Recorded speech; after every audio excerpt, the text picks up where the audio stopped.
Kepada Tuan dan Puan, para anggota DPR yang terhormat, apa kabar hari ini? Sepertinya tak sebaik biasanya. Sama, di sini pun begitu. Kita semua memang sedang diuji. Hidup memang tak selalu baik, kan? Seperti kami-kami ini, Tuan dan Puan juga mungkin lebih banyak bekerja di rumah. Kalau lihat siaran sidang atau rapat terbuka di gedung DPR sekarang sih kelihatannya banyak kursi yang kosong. Tapi biasanya juga kosong kan ya? Tuan dan Puan anggota DPR yang terhormat, saya perhatikan parlemen-parlemen negara lain fokus melawan corona. Tapi rasa-rasanya isu-isu yang keluar dari Senayan belakangan kok kebanyakan tidak terkait corona ya? Kami malah membaca DPR bersemangat membahas isu-isu lain. Contohnya, rancangan Undang-Undang Cipta Kerja yang banyak ditolak karena dinilai mementingkan kepentingan investor di atas kebutuhan pekerja. Presiden Jokowi pekan lalu sempat menyatakan pemerintah dan DPR menunda pembahasan salah satu klaster di rancangan undang-undang itu, klaster ketenagakerjaan. Ini untuk memberi kesempatan mendalami substansi dan mendapat masukan dari banyak pihak. Berpegang pada alasan itu, maka sudah seharusnya klaster lain dalam RUU Cipta Kerja pun perlu ditinjau ulang. Karena yang lain juga bukan tanpa masalah, terutama dari perspektif lingkungan dan keadilan gender. Tidak cukup hanya menunda pembahasan satu klaster saja. Ada juga RUU lain yang masih nekat mau dibahas. Ada RUU KUHP yang tahun lalu diserbu unjuk rasa. Lalu RUU pemasyarakatan. Ada koruptor yang sudah ngebet pengen bebas kah? Apa kabar Pak Yasona? Terus terang saja, membahas undang-undang yang menyangkut hajat hidup orang banyak di masa seperti sekarang ini terlalu mengundang curiga.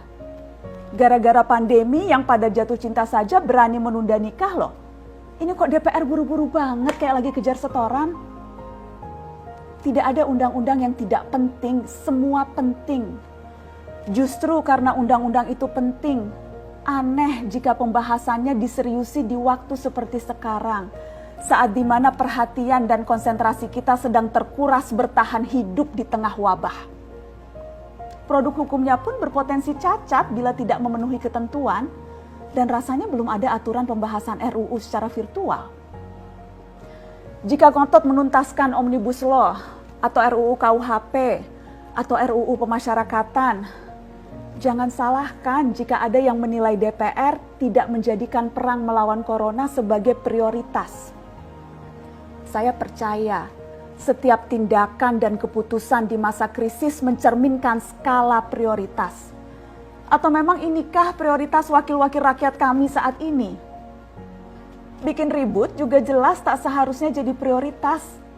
Satgas COVID-19 DPR kemarin dikabarkan mengimpor jamu ilegal dari Tiongkok secara besar-besaran untuk pasien positif virus corona. Satgas kemudian membantah itu, katanya ini diproduksi di Jakarta dan merupakan sumbangan Wakil Ketua DPR RI Sufmi Dasko yang akan dibagikan gratis ke berbagai rumah sakit. Kemudian dikabarkan juga jamunya mengandung bahan berbahaya dan belum terbukti klinis. Satgas lagi-lagi membantah, katanya sedang proses mendapatkan izin edar di Badan Pengawasan Obat dan Makanan. Sedang itu berarti belum kan ya?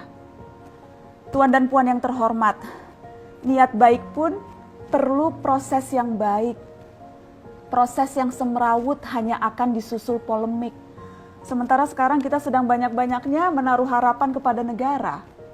Tindak tanduk DPR salah benarnya akan selalu dilihat.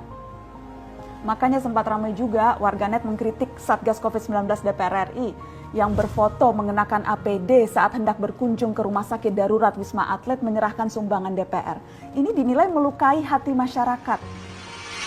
Tenaga medis kita saja bertaruh nyawa benar karena kekurangan APD.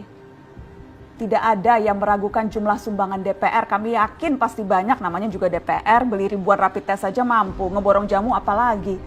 Tapi ini soal rasa dan empati. Kecuali ya, kalau yang dipakai anggota DPR itu APD yang lain, alat pelindung dewan. Salam hormat dari kami yang kalian wakili.